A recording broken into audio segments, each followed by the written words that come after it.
손목에 스마트워치가 진동했습니다. 남편이 보낸 문자였어요. 지금 어디야? 집에 언제 와? 오후 2시였습니다. 출근한 지 3시간 만이었죠. 63세 나이에 저는 도서관 화장실 칸막이에 숨어서 울고 있었어요. 동료들에게 들킬까봐 입을 틀어막으며요. 사람들은 황혼이혼을 불행이라고 하죠. 외로움이라고 하고요. 하지만 아무도 말해주지 않았어요. 황혼 재혼이 더 무서울 수 있다는 걸요. 겨우 3달 전만 해도 저는 행복했습니다.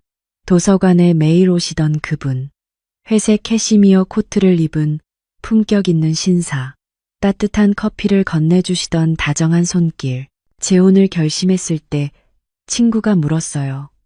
너무 빨리 결정하는 거 아니야? 지금 생각하면 그때 들었어야 했어요.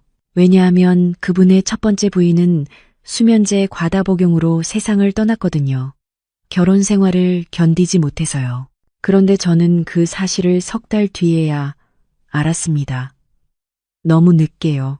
손목의 시계가 또 진동했어요. 이건 선물이 아니었습니다. 족쇄였어요. 저는 정은주입니다. 그리고 이건 제가 2번째 희생자가 되지 않으려 발버둥친 이야기예요. 모든 건 그해 가을부터 시작됐습니다. 저는 올해 63이에요. 남편과 헤어진 뒤로 10년 넘게 혼자 살았습니다. 첫 결혼 생활은 실패였어요. 남편의 외도, 그리고 끝없는 다툼. 49에 이혼했을 때 전 다짐했죠. 다시는 누구에게도 기대지 않겠다고요. 퇴직 후에 도서관 사서로 일하기 시작했어요. 책과 조용함 속에 파묻혀 지내는 게 편했습니다. 아무도 제게 묻지 않았고 저도 누구에게 설명할 필요가 없었죠. 아침에 출근해서 책을 정리하고 대출 업무를 보고 조용히 퇴근하는 일상이었어요. 외롭지 않냐고요? 물론 외로웠죠. 저녁으로 끓인 라면이 식어가는 줄도 모르고 창밖만 멍하니 바라보는 날들이 있었어요. 텔레비전을 켜놓아도 웃음소리는 텅 빈 방 안에서 메아리칠 뿐이었고요. 하지만 그래도 괜찮았습니다. 아프지 않으니까요. 혼자 있으면 배신당할 일도 없고 실망할 일도 없으니까요. 그런데 어느 날부터였을까요? 도서관에 유독 자주 오시는 남자분이 한 분 계셨습니다. 처음 본 건 작년 겨울이었어요. 눈이 내리던 날이었죠. 도서관 문이 열리고 그분이 들어오셨을 때 외투에 묻은 눈송이가 따뜻한 공기에 녹아내리고 있었습니다. 키가 크고 자세가 꼿꼿했어요. 회색 캐시미어 코트에 깔끔한 구두를 신으셨죠. 나이가 지긋하신데도 뭔가 품격이 느껴지는 분이었습니다. 처음엔 그냥 열심히 책 읽는 분이려니 했어요. 하지만 자꾸 눈에 밟히더라고요. 그분은 주로 역사 서적을 보셨어요. 가끔은 철학 코너에도 들르셨고요. 책을 고르는 모습이 참 진중했습니다. 아무 책이나 집는 게 아니라 한참을 훑어보시다가 딱 한 권만 빼서 읽으셨거든요. 창가 자리에 앉아서 몇 시간씩 책을 읽으셨어요. 햇빛이 그분의 옆벌구를 비추면 깊이 생각에 잠긴 표정이 보였죠. 몇 주가 지났을까요? 어느 날이었습니다. 제가 반납도서를 정리하고 있는데 그분이 다가오셨어요. 실례지만 이 책 어디 있는지 아세요? 손에 메모지를 들고 계셨죠. 거기엔 낯선 제목이 적혀 있었습니다. 아, 이 책이요. 잠시만요. 저는 검색대로 가서 위치를 확인해 드렸어요. 그분은 고맙다며 고개를 숙이셨습니다. 항상 이곳에서 책 정리하시는 모습 봅니다. 참 정성스럽게 하시더라고요. 순간 얼굴이 뜨거워졌어요. 오랜만에 듣는 칭찬이었거든요. 아니에요. 제 일일 뿐이에요. 어색하게 웃으며 답했습니다. 그분은 빙글 웃으시더니 책이 있는 곳으로 가셨죠. 웃을 때 눈가에 주름이 생겼는데 그게 참 따뜻해 보였어요. 그 후로 자주 마주쳤습니다. 복도에서 스쳐 지나가다 눈인사를 나누기도 하고 가끔 짧은 대화를 주고받기도 했어요. 오늘은 날씨가 참 좋네요. 책 고르는 모습이 참 품격 있으시네요. 사소한 말들이었지만 묘하게 마음에 남았어요. 그분의 목소리는 낮고 차분했습니다. 말투도 정중했고 웃을 때면 진심이 느껴졌죠. 한 번은 제가 무거운 책상자를 옮기고 있었는데 그분이 다가와서 도와주셨어요. 제가 할게요. 무거워 보이네요. 괜찮아요. 익숙해서요. 하지만 그분은 웃으시며 상자를 들어 올렸습니다. 생각보다 힘이 좋으셨어요. 상자를 내려놓으시며 말씀하셨죠. 혼자 하시기엔 무리예요. 다음엔 꼭 말씀하세요. 그날 이후로 뭔가 달라졌어요. 그분이 먼저 말을 걸어오시기 시작했습니다. 어느 날 그분이 명함을 건네셨어요. 저는 강도연이라고 합니다. 이 근처에 살아요. 거기엔 부동산 개발회사 회장이라는 직함이 적혀 있었습니다. 아, 저는 정은주예요. 악수를 나눴습니다. 손이 따뜻했죠. 그날 이후로 도연 씨는 더욱 자주 도서관에 오셨어요. 제가 있는 자리 근처에서 책을 읽으시곤 했습니다. 가끔은 커피를 사오셔서 건네기도 하셨죠.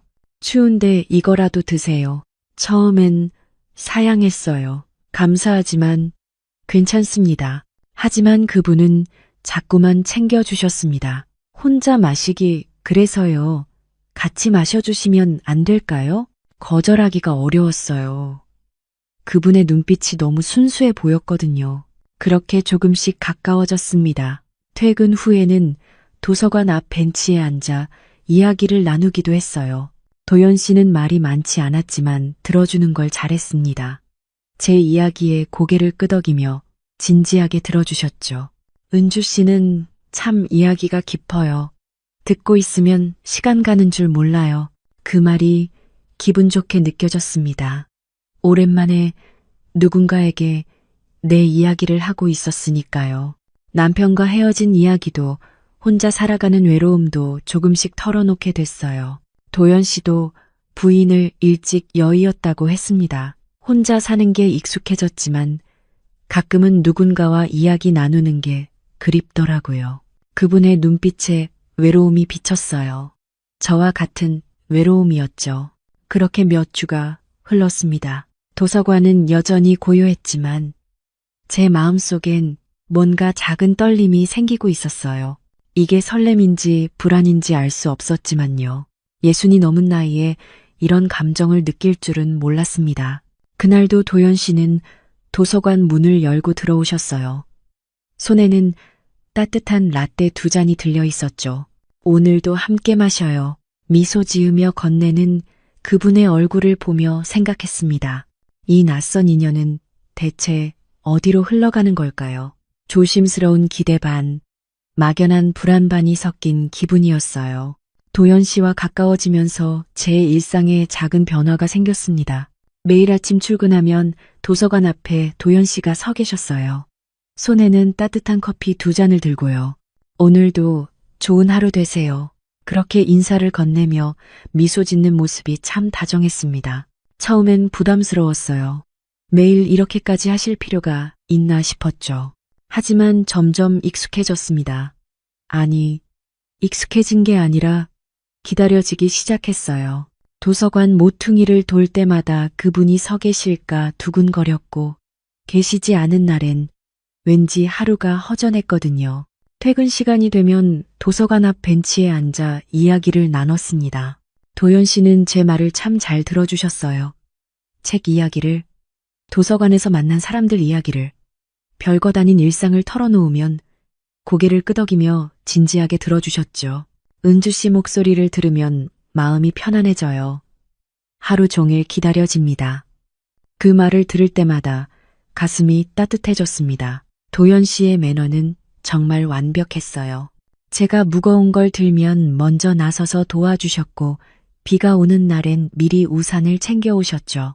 문을 열어줄 때도 길을 걸을 때도 늘 제가 안쪽으로 가도록 배려하셨습니다. 한 번은 제가 감기에 걸렸을 때였어요. 목소리가 쉬어서 전화로 말씀드렸죠. 죄송해요. 오늘은 좀 아파서 일찍 들어가야 할 것 같아요. 1시간 뒤 도연 씨가 도서관으로 찾아오셨어요. 손에는 약국 봉투와 따뜻한 죽이 들려 있었습니다. 혼자 사시니까 챙겨 드려야죠. 약 드시고 푹 쉬세요. 그렇게 말하며 건네는 따뜻한 차 한 잔. 오랜만에 누군가의 따뜻한 마음을 느꼈어요. 남편과 헤어진 뒤로 이런 감정은 느껴본 적이 없었습니다. 마음의 벽이 조금씩 허물어지는 게 느껴졌죠. 도연 씨와 함께 있으면 외롭지 않았어요. 아니, 외로웠던 지난 10년이 무색할 만큼 행복했습니다. 그러던 어느 날 저녁이었어요. 퇴근 후 집에 돌아와 저녁을 먹고 있는데 문득 도연 씨가 보고 싶어졌습니다. 요즘 자꾸 이러네요. 혼자 있어도 도연 씨 생각이 나고 뭐라도 함께 하고 싶어지고 핸드폰을 들고 한참을 망설이다가 전화를 걸었습니다. 신호가 몇 번 울리고 도연 씨가 받았어요. 여보세요. 은주 씨. 목소리가 평소보다 조금 높았습니다. 뭔가 들뜬 느낌이었죠. 지금 어디세요? 통화 괜찮으세요? 제가 물었습니다. 아, 지금요? 잠깐 회식 자리에 있어요. 금방 들어가요. 도연 씨가 대답했습니다. 그런데 그때였어요. 전화기 너머로 희미하게 여자의 웃음소리가 들렸습니다. 깔깔깔. 경쾌한 젊은 여자의 웃음소리였죠. 순간 가슴이 철렁했어요. 회식이라고 했으니 당연히 여직원들도 있겠죠. 머리로는 이해했어요. 하지만 왜인지 모르게 마음이 불편했습니다. 목소리 톤이, 웃음소리가 너무 가벼웠거든요. 마치 술자리가 한창인 것 같은 분위기였어요. 아, 그러시구나. 바쁘신데 전화드려서 죄송해요. 아니에요, 은주 씨. 은주 씨 전화는 언제든 환영이에요. 조금 있다 다시 전화 드릴게요. 도연 씨는 여전히 다정했습니다. 전화를 끊고 나서도 그 웃음소리가 귓가에 맴돌았어요. 너무 명랑한 젊은 여자의 웃음소리였습니다. 저는 소파에 앉아 한참을 멍하니 있었죠. 괜히 전화를 걸었나? 의심하는 내가 한심한 거 아닐까? 너무 예민한 거 아닐까? 스스로를 다독이며 잠자리에 들었지만 잠이 오질 않았습니다. 다음 날 아침이었어요. 평소처럼 도서관 앞에 나갔는데 도연 씨가 서 계셨습니다. 손에는 커피가 아니라 장미꽃 한 다발이 들려 있었죠. 빨간 장미였어요. 은주 씨, 어제는 죄송했어요. 도연 씨가 먼저 말을 꺼냈습니다. 무슨 말씀이세요? 제가 물었죠. 전화 받을 때 좀 소란스러웠죠. 괜히 오해하게 했네요. 미안해요. 도연 씨는 미소를 지으며 꽃다발을 건넸어요. 이렇게까지 하실 필요 없는데요. 저는 어색하게 웃으며 꽃을 받았습니다. 향기가 좋았어요. 그런데 꽃다발을 받아들고 보니 이상한 게 보였습니다. 장미 한 송이에 뭔가 묻어 있었어요. 자세히 보니 립스틱 자국이었습니다. 선명한 빨간색 립스틱이 꽃잎에 살짝 묻어 있었죠. 순간 손이 굳었어요. 이건 뭐지? 말이 나오질 않았습니다. 도연 씨는 제 표정을 보고 급하게 말했죠. 아, 그거요? 꽃집 아가씨가 향 맡아보라고 하길래 그랬나 봐요. 웃으며 대수롭지 않게 말했지만 뭔가 어색했습니다. 꽃집 아가씨가 립스틱을 바르고 꽃향을 맡았을까요? 말이 안 됐어요. 하지만 저는 아무 말도 하지 못했습니다. 고마워요. 예쁘네요. 그렇게만 말하고 도서관 안으로 들어갔죠. 가슴이 답답했어요. 뭔가 이상했지만 확신할 수는 없었습니다. 도연 씨를 의심하는 것 같아서 스스로가 싫었어요. 내가 너무 예민한 건가? 그냥 우연이겠지. 하지만 그날 하루 종일 마음이 불편했습니다. 책을 정리하면서도 대출 업무를 보면서도 자꾸 그 립스틱 자국이 떠올랐어요.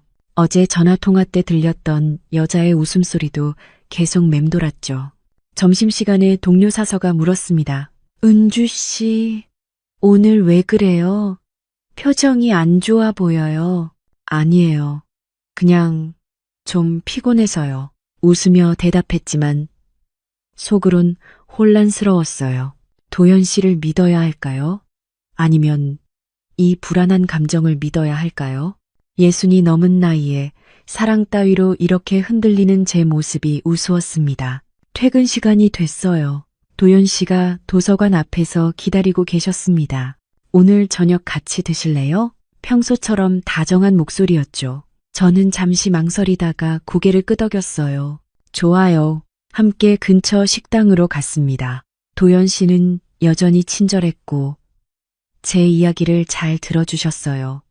하지만 왠지 모르게 마음 한구석이 무거웠습니다. 식사를 마치고 집으로 돌아오는 길, 도연 씨가 손을 잡았어요. 은주 씨, 저랑 계속 함께 해주실 거죠? 따뜻한 손이었습니다.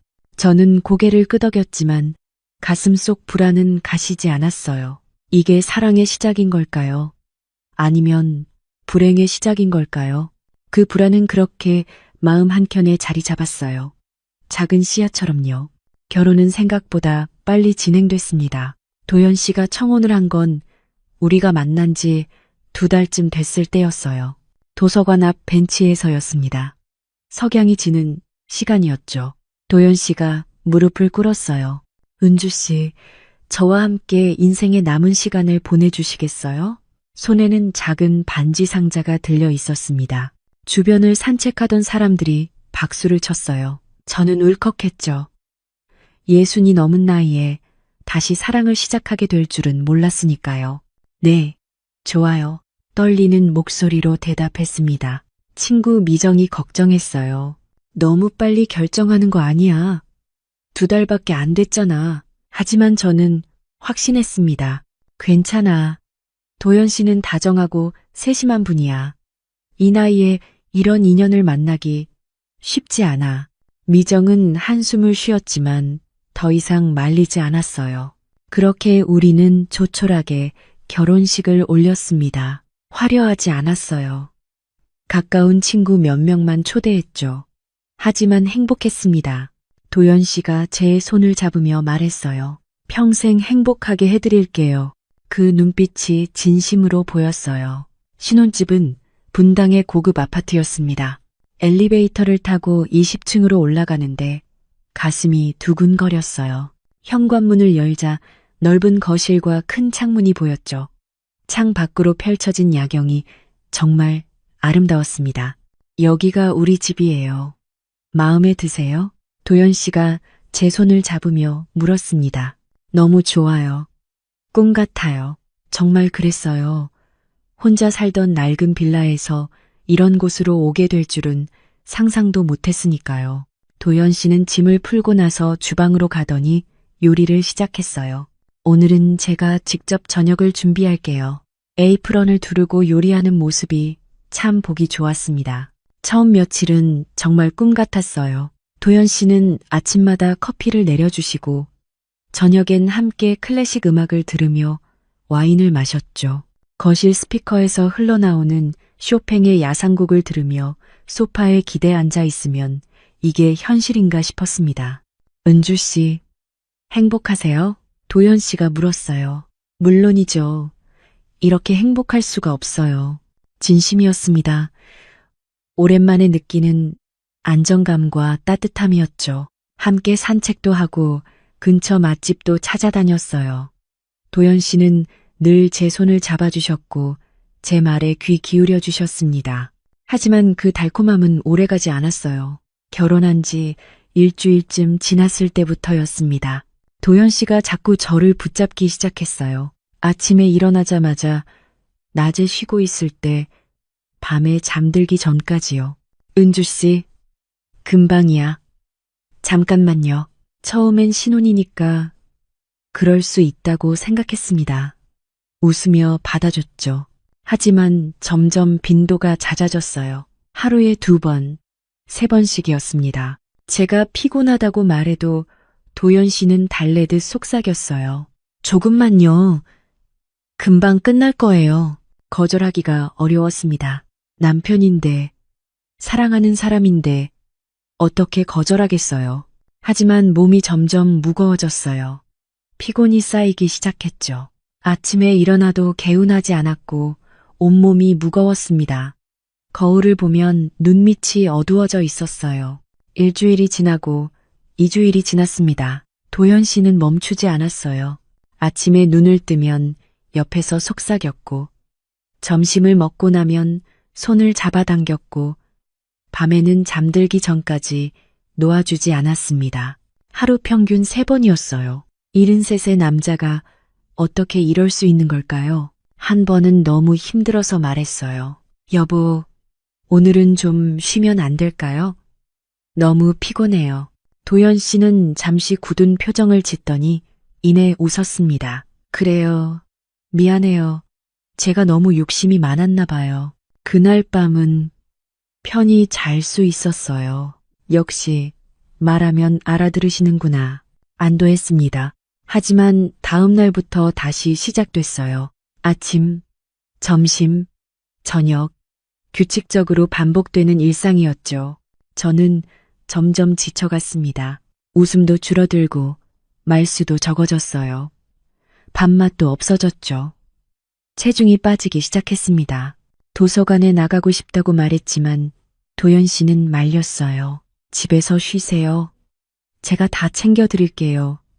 일할 필요 없어요. 부드러운 목소리였지만 거절의 여지가 없었습니다. 그러던 어느 날이었어요. 도연 씨가 외출한 사이 침실을 정리하고 있었습니다. 서랍장을 열어 양말을 정리하려는데 뭔가 덜컹거렸어요. 손을 넣어보니 작은 약통이 나왔습니다. 이게 뭐지? 라벨을 보니 낯선 이름이 적혀 있었죠. 영어로 된 약 이름이었어요. 휴대폰으로 검색해봤습니다. 남성 호르몬 보충제였어요. 테스토스테론을 증가시키는 약이라고 나왔죠. 순간 등줄기에 소름이 돋았습니다. 손이 떨렸어요. 왜 도연 씨가 이런 걸 먹는 거지?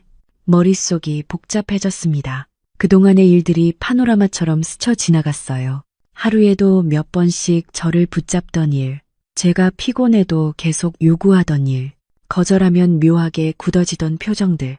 이건 단순한 사랑이 아니야. 속으로 중얼거렸어요. 무언가 강박이야. 중독이야. 약통을 손에 쥔 채 한참을 서 있었습니다. 가슴이 답답했어요. 이 사람과 결혼한 게 맞는 걸까요? 아직도 사랑하는 걸까요? 아니면 두려운 걸까요? 혼란스러웠습니다. 현관문이 열리는 소리가 들렸어요. 도연 씨가 돌아온 거였죠. 저는 급하게 약통을 서랍에 다시 넣고 거실로 나갔습니다. 다녀왔어요. 도연 씨가 미소 지으며 말했어요. 네, 잘 다녀오셨어요. 웃으며 대답했지만 목소리가 떨렸습니다. 그날 저녁 도연 씨가 다가왔어요. 은주 씨, 오늘은 제가 더 사랑해 드릴게요. 속삭이는 목소리가 예전 같지 않았습니다. 다정함이 아니라 집착처럼 느껴졌죠. 저는 몸을 움츠렸어요. 여보, 오늘은 너무 피곤해요. 하지만 도연 씨는 멈추지 않았습니다. 금방이에요.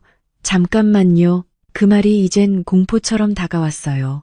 잠깐이 1시간이 되고 금방이 매일같이 반복됐으니까요. 그날 밤 저는 혼자 화장실에 앉아 울었습니다. 거울 속 제 얼굴은 창백했어요. 눈 밑엔 다크서클이 생겼고 뺨은 푹 꺼져 있었죠. 내가 뭘 잘못한 걸까? 스스로에게 물었지만 답은 없었습니다. 신혼의 달콤함은 온데간데 없고 남은 건 피곤함과 두려움뿐이었어요. 집에만 있으니 숨이 막힐 것 같았습니다. 도연 씨와 함께 있는 시간이 점점 무거워졌어요. 아침에 눈을 뜨면 옆에 도연 씨가 있고 낮에도 저녁에도 늘 함께였죠. 처음엔 좋았어요. 하지만 이젠 달랐습니다. 혼자만의 시간이 필요했어요. 숨 쉴 공간이 필요했죠. 그래서 결심했습니다. 다시 도서관에 나가기로요. 어느 날 아침 식탁에 앉아 조심스럽게 말을 꺼냈어요. 여보, 저 다시 도서관에 나가려고 해요. 도연 씨의 손이 멈췄습니다. 커피잔을 들고 있던 손이요. 왜요? 집에서 편히 쉬면 되잖아요. 목소리가 평소보다 낮았어요. 집에만 있으니까 답답해요. 일하는 게 좋아요. 제 말에 도연 씨는 잠시 말이 없었습니다. 그만둬요. 내가 평생 책임질게요. 돈 걱정은 안 해도 돼요. 도연 씨가 말했어요. 하지만 저는 고개를 저었습니다. 돈 때문이 아니에요. 전 그곳이 좋아요. 제 숨 쉴 곳이에요. 그 말을 하고 나니 가슴이 후련했습니다. 도연 씨는 표정이 굳어졌지만 이내 웃으며 말했죠. 그럼 할 수 없네요. 은주 씨가 원한다면요. 하지만 그 웃음이 예전 같지 않았어요. 뭔가 억지로 짓는 것 같았습니다. 며칠 뒤 저는 다시 도서관으로 출근했어요. 동료들이 반갑게 맞아줬습니다. 은주 씨, 오랜만이에요. 신혼생활은 어때요? 좋아요. 그런데 집에만 있으니 심심하더라고요. 웃으며 대답했지만 속마음은 달랐죠. 도서관의 조용한 공기가 그리웠어요. 책 냄새가 그리웠고 혼자만의 시간이 그리웠습니다. 일주일쯤 지났을까요? 도연 씨가 퇴근 시간에 맞춰 도서관 앞으로 찾아왔어요. 손에 예쁜 상자를 들고 있었죠. 은주 씨, 선물이에요. 상자를 열어보니 고급스러운 스마트워치가 들어있었습니다. 은색 케이스에 가죽 밴드가 달린 꽤 비싸 보이는 제품이었어요. 이게 뭐예요? 건강관리용이에요. 혈압도 재고 걸음수도 나와요. 은주 씨, 건강 챙기라고요. 도연 씨가 다정하게 말했습니다. 이런 걸 왜 사요? 비쌌을 텐데. 은주 씨, 건강이 제일 중요하잖아요. 어서 차봐요. 도연 씨가 직접 제 손목에 시계를 채워줬어요. 딱 맞는 사이즈였습니다. 고마워요. 정말 예쁘네요. 진심으로 고마웠어요. 도연 씨의 마음이 느껴졌으니까요. 그날부터 시계를 차고 다녔습니다. 걸음수도 나오고 심박수도 확인할 수 있었죠. 편리했어요. 하지만 며칠 뒤였습니다. 동료 사서 한 분이 제 시계를 보고 말했어요. 와, 은주 씨 시계 좋은데요? 요즘 나온 신제품 아니에요? 네, 남편이 선물해줬어요. 좋으시겠다. 그런데 요즘 스마트워치는 위치도 공유된다던데요. 편리하긴 한데 좀 부담스럽기도 하겠어요. 동료의 무심한 말이었지만 저는 순간 멈칫했습니다. 위치 공유요? 설마. 점심시간에 휴대폰을 꺼내 확인해 봤어요. 시계 앱을 열고 설정을 들어갔죠. 그리고 거기서 봤습니다. 위치 공유. 강도연과 연결됨. 가슴이 철렁했어요. 손이 떨렸습니다. 화면을 자세히 보니 실시간 위치 추적이 켜져 있었어요. 제가 어디에 있는지 도연 씨가 다 알 수 있다는 뜻이었죠. 소름이 돋았습니다. 왜 이걸 말 안 하고 연결해 놨을까요? 건강관리용이라고 했는데 사실은 저를 감시하려고 준 거였나요? 머릿속이 복잡해졌어요. 아니야. 혹시 제가 모르는 사이에 자동으로 연결된 건지도 몰라요. 스스로를 달래려 했지만 불안감은 가시지 않았습니다. 그날 퇴근 후 집으로 돌아오는 길 계속 시계를 쳐다봤어요. 이 작은 기계가 갑자기 무겁게 느껴졌습니다. 현관문을 열고 들어가니 도연 씨가 거실에 앉아 있었어요. 다녀왔어요. 네. 오늘도 수고했어요. 저녁 준비할게요. 평소와 다름없이 다정했습니다. 저녁을 먹고 소파에 앉아 있는데 시계가 계속 신경 쓰였어요. 손목이 답답했습니다.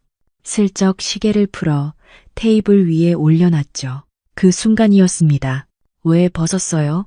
도연 씨의 목소리가 들렸어요. 고개를 들어보니 도연 씨가 저를 보고 있었습니다.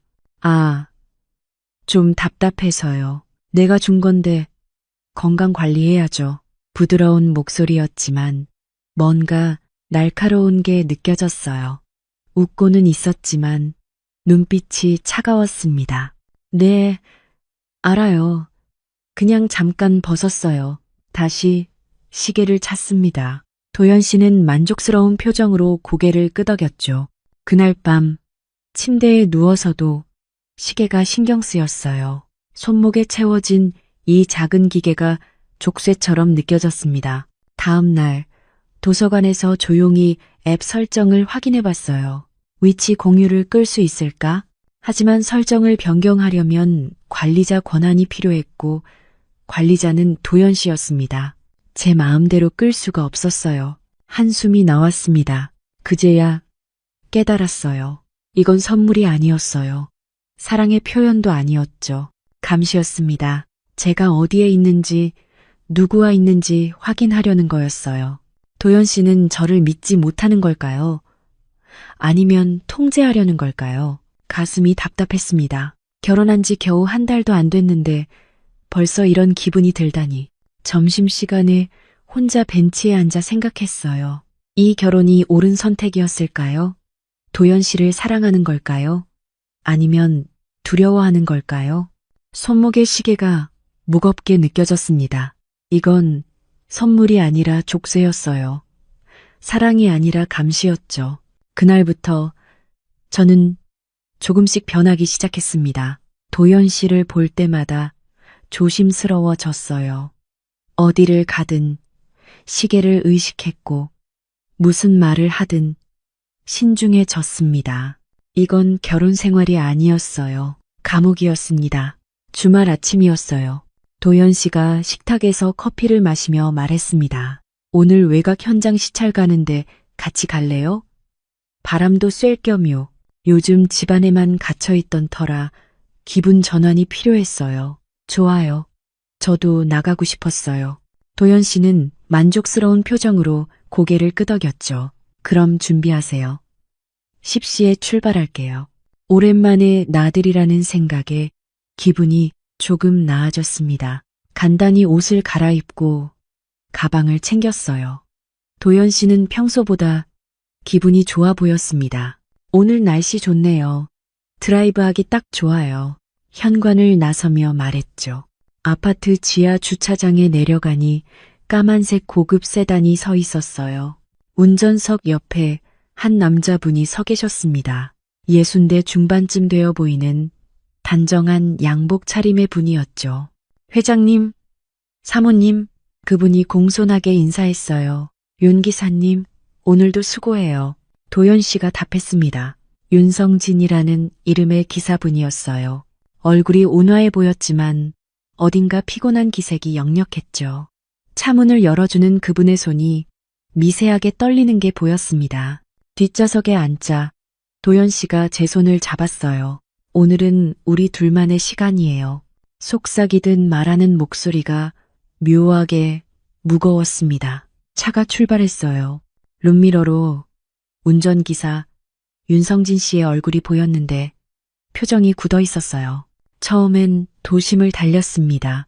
높은 빌딩들이 지나가고 사람들로 붐비는 거리가 보였죠. 하지만 점점 차는 외곽으로 향했어요. 건물이 줄어들고 나무가 많아졌습니다. 한참을 달리니 개발이 안 된 황량한 땅이 펼쳐졌어요. 여기가 어디예요? 제가 물었습니다. 우리 회사에서 개발 중인 부지예요. 곧 대단지 아파트가 들어설 거예요. 도연 씨가 설명했죠. 차는 비포장 도로로 접어들었어요. 덜컹거리는 차 안에서 몸이 흔들렸습니다. 주변엔 아무것도 없었어요. 빈 땅과 잡초만 무성했죠. 공사장 가림막이 몇 개 보였지만 사람은 한 명도 없었습니다. 왠지 모르게 불안한 기분이 들었어요. 차가 멈췄습니다. 도착했어요. 내려볼까요?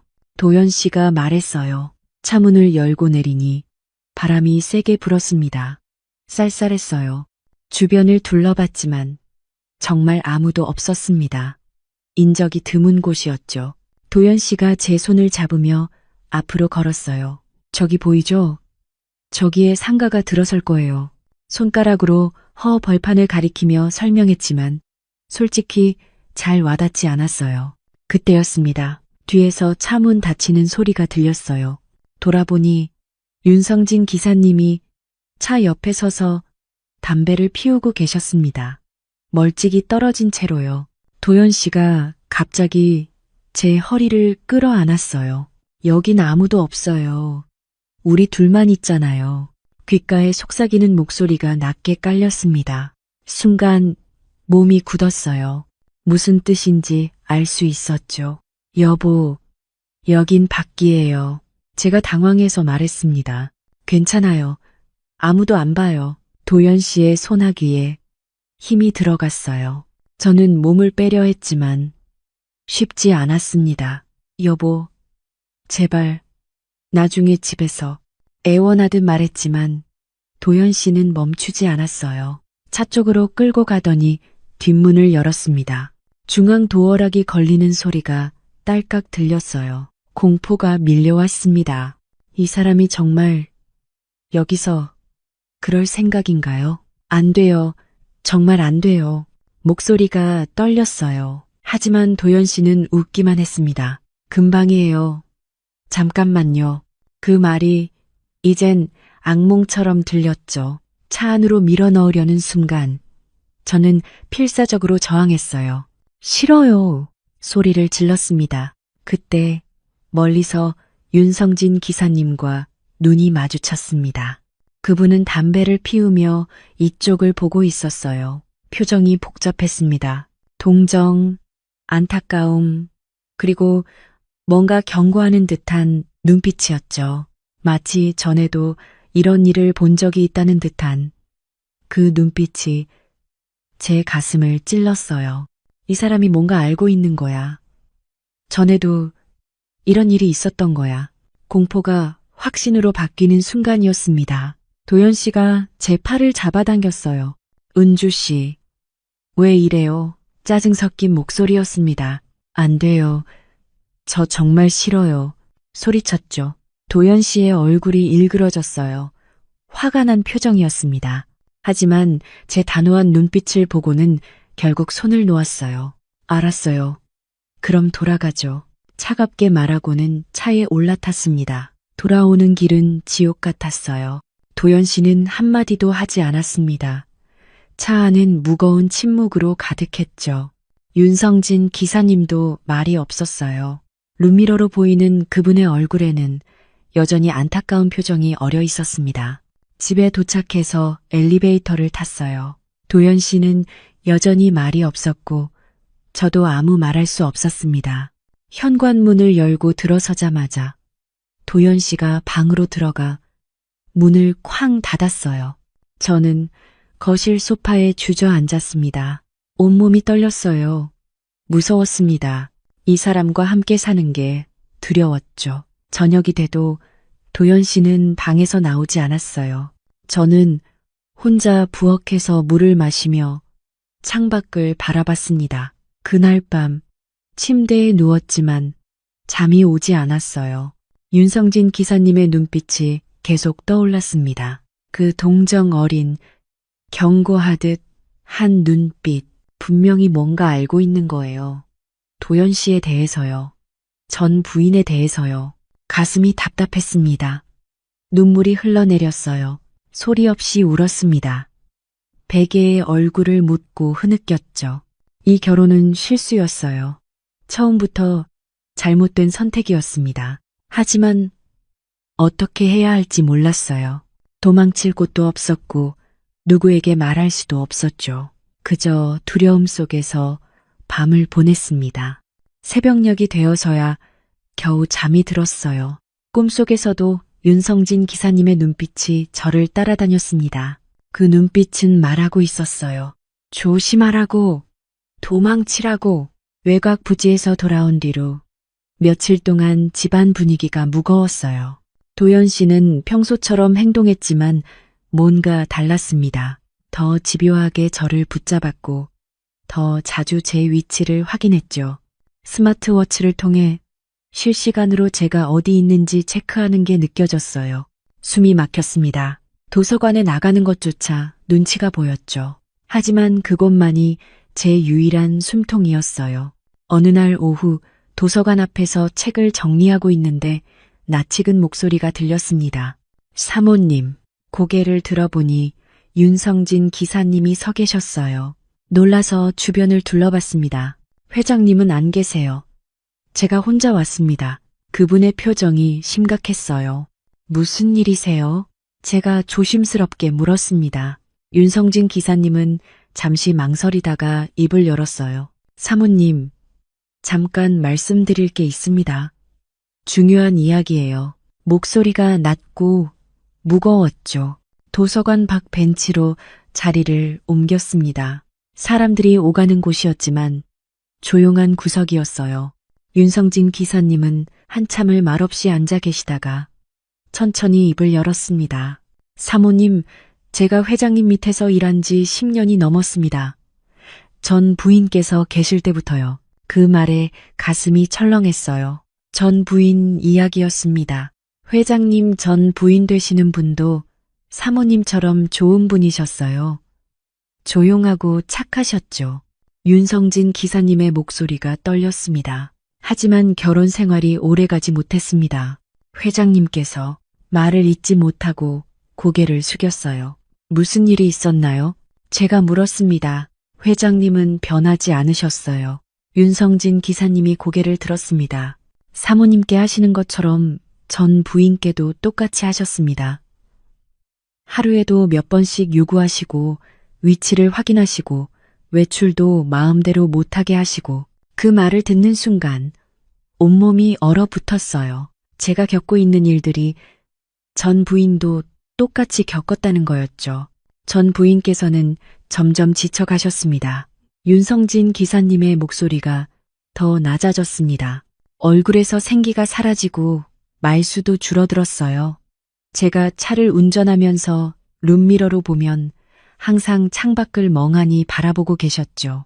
윤성진 기사님의 눈가가 붉어졌습니다. 그러던 어느 날 기사님이 말을 멈췄어요. 한참을 망설이더니 다시 입을 열었습니다. 전 부인께서 약물과다 복용으로 세상을 떠나셨습니다. 그 말에 숨이 멨는 것 같았어요. 뭐라고요? 수면제를 너무 많이 드셨다고 합니다. 병원으로 옮겼지만 이미 늦었어요. 손이 떨렸습니다. 머릿속이 하얘졌어요. 사고였나요? 아니면 묻지 못할 말이었습니다. 공식적으로는 사고사로 처리됐습니다. 하지만 윤성진 기사님이 고개를 저었어요. 저는 압니다. 전 부인께서 얼마나 힘들어 하셨는지, 도망치고 싶어 하셨는지. 하지만 회장님이 놓아주지 않으셨죠. 결국 더 이상 말을 잇지 못했습니다. 충격이었어요. 전 부인이 스스로 목숨을 끊었다는 거였죠. 도연 씨 때문에요. 사모님께서도 요즘 많이 힘들어 보이십니다. 윤성진 기사님이 저를 똑바로 쳐다봤습니다. 그래서 제가 이렇게 찾아왔어요. 같은 일이 반복되는 걸 보고만 있을 수가 없었습니다. 목소리가 떨렸어요. 제발 조심하십시오. 회장님은 변하지 않습니다. 절대로요. 그 말이 가슴에 박혔습니다. 기사님은 명함을 하나 건네주셨어요. 혹시 위험한 일이 생기면 언제든 연락하세요. 제가 도와드리겠습니다. 고마웠어요. 이 낯선 분이 저를 걱정해 주다니요. 고맙습니다. 정말 고맙습니다. 떨리는 목소리로 말했습니다. 윤성진 기사님은 안타까운 눈빛으로 저를 보다가 자리에서 일어났어요. 부디 건강하세요, 사모님. 그렇게 말하고 떠나갔습니다. 혼자 벤치에 남아 한참을 앉아 있었어요. 머릿속이 복잡했습니다. 전 부인의 죽음, 도연 씨의 집착, 그리고 제 미래. 모든 게 연결됐어요. 도연 씨는 변하지 않을 거예요. 전 부인 때도 그랬고 저에게도 똑같았으니까요. 이건 사랑이 아니었어요. 병이었죠. 중독이었습니다. 가방을 뒤적여 며칠 전 발견했던 것을 꺼냈어요. 낯선 립스틱이었습니다. 분당 아파트 화장대 서랍에서 우연히 발견한 거였죠. 제 것이 아니었어요. 색깔도 제가 쓰는 톤이 아니었고요. 처음엔 전 부인의 것이려니 했습니다. 하지만 이상했어요. 립스틱이 너무 새 것 같았거든요. 윤성진 기사님의 말을 듣고 나니 모든 게 명확해졌습니다. 도연 씨는 변하지 않았어요. 전 부인이 세상을 떠난 뒤에도요. 어쩌면 다른 여자들이 있었을지도 몰라요. 결혼 전에도, 결혼 후에도요. 저는 그냥 그중 한 명이었던 거죠. 소유하고 통제할 대상, 사랑하는 사람이 아니라 욕망을 채울 도구였던 겁니다. 립스틱을 손에 쥐고 한참을 바라봤어요. 이 작은 물건이 모든 진실을 말해주고 있었습니다. 도연 씨는 달라지지 않았어요. 사랑이 아니라 욕망의 중독자였죠. 전 부인을 죽음으로 몰고 간 그 집착이 이제 저를 향하고 있었습니다. 몸이 떨렸어요. 무서웠습니다. 이대로 있다간 저도 전 부인처럼 될 거예요. 약을 먹게 되거나 아니면 더 끔찍한 일이 벌어질지도 몰라요. 윤성진 기사님의 말을 듣고 나서 머릿속이 하얘졌어요. 도연 씨의 전 부인이 약물과 다복용으로 세상을 떠났다는 사실. 그것도 결혼 생활을 견디다 못해서요. 손이 떨렸습니다. 제가 지금 겪고 있는 일들이 전 부인도 겪었던 거예요. 그리고 그분은 결국 견디지 못했던 거죠.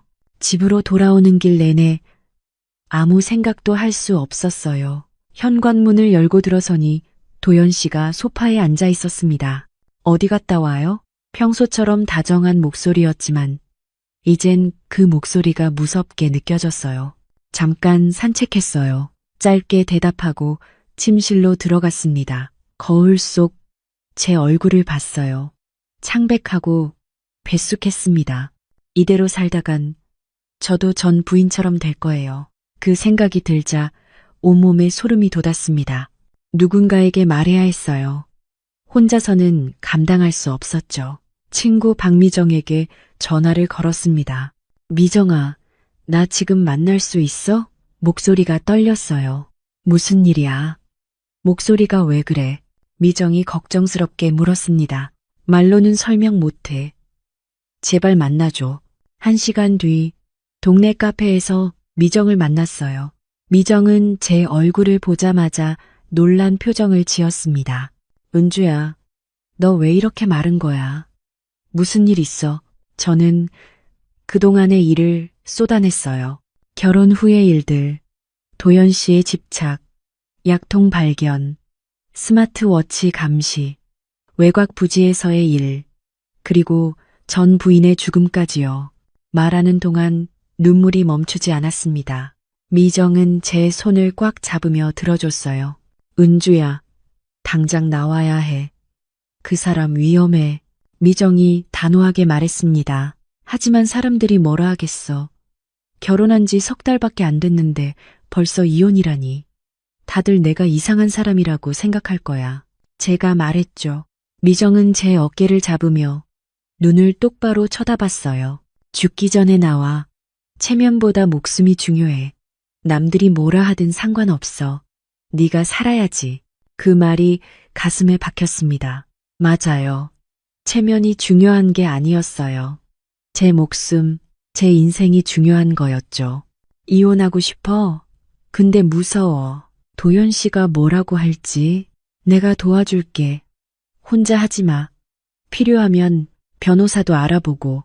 미정이 제 손을 꽉 쥐었어요. 그 따뜻함에 용기가 생겼습니다. 나 혼자 있으면 안 될 것 같아.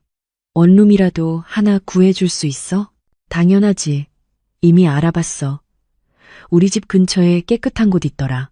미정이 웃으며 말했어요. 집으로 돌아오는 길. 마음을 굳게 먹었어요.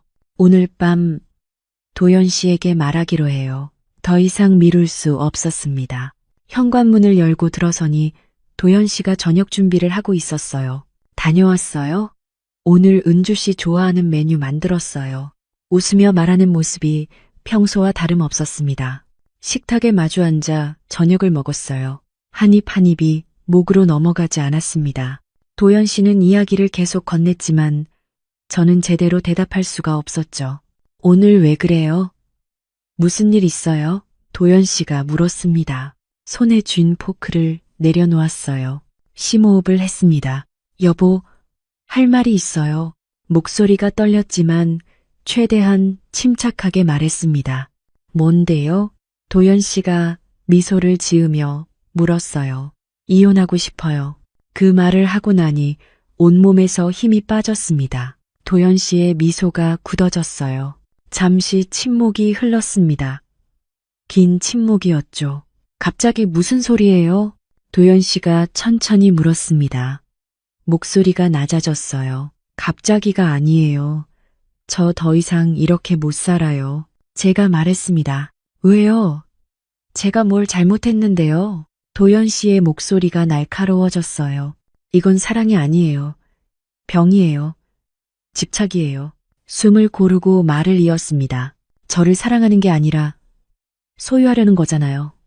하루에도 몇 번씩 저를 붙잡고 제 위치를 감시하고 숨 쉴 공간도 안 주고 쏟아내듯 말했습니다. 도연 씨는 잠시 말이 없었어요. 그러더니 차갑게 웃었습니다. 아, 그래요. 당신도 결국 나를 떠나는군요. 다들 그렇더라고요. 그 말에 전 부인이 떠올랐어요. 그분도 떠나려 했겠죠. 하지만 결국 떠나지 못했어요. 네, 떠날 거예요. 더 이상 여기 있을 수 없어요. 제 목소리는 떨리지 않았습니다. 도연 씨가 벌떡 일어났어요. 테이블을 쾅 쳤습니다. 접시가 흔들렸죠. 이혼? 결혼한 지 3달 만에? 소리쳤어요. 제가 얼마나 잘해줬는데. 이 집도, 돈도 다 드렸잖아요. 저는 집과 돈이 필요한 게 아니었어요. 사랑이 필요했어요. 존중이 필요했고요. 제가 차분히 대답했습니다. 도연 씨의 얼굴이 빨개졌어요. 분노로 일그러졌죠. 그러더니 갑자기 무릎을 꿇었습니다. 미안해요. 제가 잘못했어요. 다시 한번 기회를 줘요. 손을 잡으려 했어요. 저는 손을 빼며 일어섰습니다. 안 돼요. 전 부인께도 똑같이 하셨잖아요. 도연 씨의 얼굴이 하얗게 질렸습니다. 뭐라고요? 압니다. 다 알아요. 전 부인께서 왜 돌아가셨는지 제가 말했습니다. 도연 씨는 말을 잃었어요. 입술이 파르르 떨렸죠. 그건 사고였어요. 나는 거짓말하지 마세요. 저도 똑같이 당하고 있었어요. 똑같은 집착, 똑같은 통제, 똑같은 감옥. 목소리에 힘을 주었습니다. 하지만 전 부인처럼 끝나지 않을 거예요. 저는 살고 싶어요. 도연 씨는 그 자리에 주저앉았습니다. 고개를 떨구고 아무 말도 하지 않았어요. 좋아요. 가세요. 한참 뒤에 나온 말이었습니다. 목소리가 텅 비어 있었어요. 하지만 후회할 거예요. 나 없이 뭘 할 건데요? 비웃듯 말했습니다. 그건 제가 알아서 할 일이에요. 내일 짐 싸서 나갈게요. 자리에서 일어나 침실로 들어갔어요. 뒤에서 도연 씨가 뭐라고 소리쳤지만 듣지 않았습니다. 문을 닫고 잠갔어요. 가슴이 쿵쾅거렸습니다. 해냈어요. 드디어 말했어요. 침대에 앉아 한참을 울었습니다. 무서웠지만 동시에 후련했어요. 이제 끝이 보였으니까요. 미정에게 문자를 보냈습니다. 말했어. 내일 나올게. 곧 답장이 왔어요. 잘했어. 내가 도와줄게. 집 찾아봐 놨으니까 걱정 마. 그날 밤은 한숨도 못 잤어요. 도연 씨가 문을 두드릴까봐 무서웠습니다. 하지만 다행히 아무 일도 없었어요. 새벽이 되자 조용히 짐을 쌌습니다. 많지 않았어요. 옷 몇 벌과 소중한 물건들만 가방에 넣었죠. 스마트워치는 침대 위에 벗어놨습니다. 이젠 필요 없었어요. 해가 뜨고 거실로 나갔어요. 도연 씨는 소파에 앉아 있었습니다. 밤새 잠을 안 잔 것 같았어요. 정말 가는 거예요? 지친 목소리로 물었습니다. 네, 그럼 이만. 짧게 대답하고 현관문을 열었어요. 은주 씨, 뒤에서 도연 씨가 불렀습니다. 돌아보니 슬픈 표정을 짓고 있었어요. 행복하세요. 그게 마지막 말이었습니다. 고개를 끄덕이고 문을 닫았어요. 엘리베이터를 타고 내려가는 동안 눈물이 났습니다. 하지만 이건 슬픔이 아니었어요. 해방감이었죠. 로비를 나서니 미정이 차를 대고 기다리고 있었어요. 은주야, 달려와서 꽉 안아줬습니다. 다 끝났어. 이제 괜찮아. 미정이 등을 토닥였어요. 차에 올라타고 아파트를 뒤돌아봤습니다. 저를 가뒀던 곳이었죠. 하지만 이제 자유예요. 차가 출발했어요. 창밖 풍경이 지나갔습니다. 새로운 시작이었어요. 무서웠지만 이젠 제 인생이었습니다. 체면보다 목숨을 택했고 죽음보다 삶을 선택했어요. 손을 꽉 쥐었습니다. 이제 다시 살아갈 거예요. 제 방식대로요. 미정이 구해준 작은 원룸에 짐을 풀었습니다. 넓지 않았어요. 작은 부엌, 화장실, 그리고 방 하나가 전부였죠. 하지만 제 공간이었어요. 창문으로 햇빛이 들어왔고 조용했습니다. 벽에 기대 서서 한참을 그 햇빛을 바라봤어요. 이제 정말 자유구나. 처음 며칠은 불안했습니다. 밤마다 현관문을 확인하고 혹시 도연 씨가 찾아올까봐 전화기를 들여다봤죠. 손목에 시계가 없는데도 자꾸 그곳을 쳐다보게 됐어요. 오랜 습관이었나 봅니다. 하지만 아무 일도 일어나지 않았습니다. 도연 씨는 연락하지 않았어요. 문자도 전화도 없었죠. 일주일쯤 지나자 마음이 조금씩 안정됐습니다. 아침에 눈을 떴을 때 옆에 아무도 없다는 사실이 이제는 평온하게 느껴졌어요. 제 시간대로 일어나고 제 마음대로 하루를 보낼 수 있었죠. 오랜만에 느끼는 자유였습니다. 진짜 자유요. 어느 날 아침 거울 앞에 섰어요. 얼굴이 달라져 있었습니다. 눈 밑 다크서클이 옅어졌고 뺨에 조금씩 생기가 돌아오고 있었어요. 살아나고 있구나. 한 달쯤 지났을 때 도서관에 다시 나가기로 했어요. 관장님께 전화를 드렸습니다. 관장님, 다시 일할 수 있을까요? 은주 씨, 기다렸어요. 언제든 환영이에요. 따뜻한 목소리가 들렸죠. 출근 첫날 도서관 문을 열고 들어서는 순간 눈물이 날 뻔했어요. 익숙한 책 냄새, 조용한 공기, 따스한 햇빛, 제가 그리워했던 모든 것이 그대로 있었습니다. 동료 사서들이 반갑게 맞아줬어요. 은주 씨, 오랜만이에요. 많이 보고 싶었어요. 아무도 석 달 만에 이혼한 것에 대해 묻지 않았습니다. 그냥 돌아온 걸 기뻐해줬죠. 고마웠어요. 책을 정리하고 대출 업무를 보고 조용히 시간을 보냈습니다. 마음이 편안했어요. 이곳이 제 자리였어요. 며칠 뒤 관장님이 제안을 하셨습니다.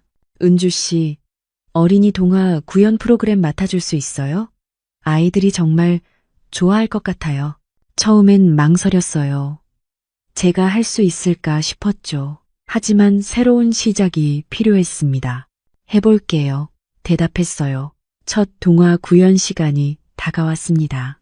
어린이 열람실에 아이들이 모여들었어요. 5살부터 7살쯤 되는 아이들이었죠. 동그랗게 둘러앉아 저를 바라보는 맑은 눈동자들. 오랜만에 느끼는 설렘이었습니다.